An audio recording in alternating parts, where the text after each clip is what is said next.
السلام عليكم. كنت حابب أقدم لحضراتكم محتوى عن المحاسبة وتطبيق عملي على أودو. وطبعا أنا عارف إن إحنا عندنا قامات مالية كبيرة وخبراء في التخطيط والتحليل وحركات وسي ام اي وسي اف اي وحاجات كتير. أنا طبعا أبسط من كده بكتير.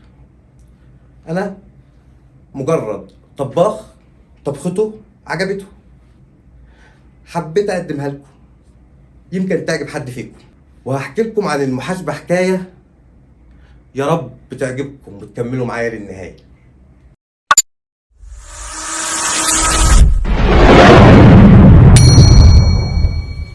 أيام زمان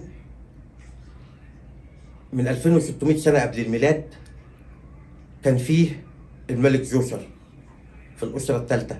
كان المصريين من حبهم فيه بيعبدوه باعتباره كان بيدير حياتهم وبيحافظ على أرزاقهم. بس الدولة ما كانتش بتدار بالهرم المدرج، مجرد غرفة بسيطة في مكان هادي واقف فيها راجل لا معاه سيف ولا لابس تاج، ماسك قلم بيعد ايه داخل وايه خارج وايه الفرق. كان بيحسب الغلة في المخازن، ما كانش لا كاهن ولا ملك، كان كبير كتبة الملك والمشرف على سجلات الغلال والضرايب. يعني بلغتنا النهارده شيف اكاونتنت. ما كانش بيحسب الكمية، كان بيحسب المتوقع وبعدين يعد الغلة اللي داخلة ويقارنها بالمتوقع ويحسب الفرق زيادة أو عجز والسبب فيه، وكان بيدور عن المسؤول عن السبب ده.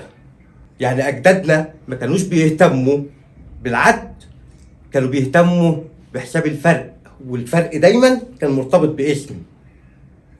وده اللي احنا بنقول عليه النهارده accountability system او inventory control. وده كان السبب ان كاتب الحسابات كان له سلطة ومكانة اجتماعية عالية.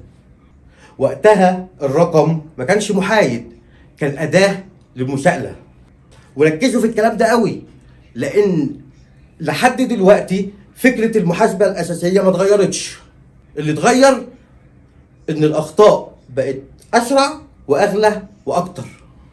وخدوا بالكم ده مش كلام بومب ومراجيح، لا، ده مقبرة حسرع موجودة بجدرانها بكله في سقارة، وفيها ألواح خشب منقوشة ونقوش على الجدران بتتكلم عن الإدارة والسجلات والرقابة، والكلام فيما معناه إن السلطة وقتها كانت للمعلومة والحساب. عالم الآثار الدكتور وانتر دراير، ده عالم آثار ألماني كان بينقب في مقبرة الملك العقرب في مصر، واكتشف ملصقات عظم عمرها 5300 سنة منقوشة بعلامات جرد ومتثبت عليها أكياس زيت وكتان في مقابر أبيدوس. الملصقات دي كانت بتوصف ملاك المخزون وكمياته والموردين والأصول البدائية لأنظمة العد اللي اتطورت بعد كده وبقت أساليب المحاسبة اللي احنا نعرفها دلوقتي.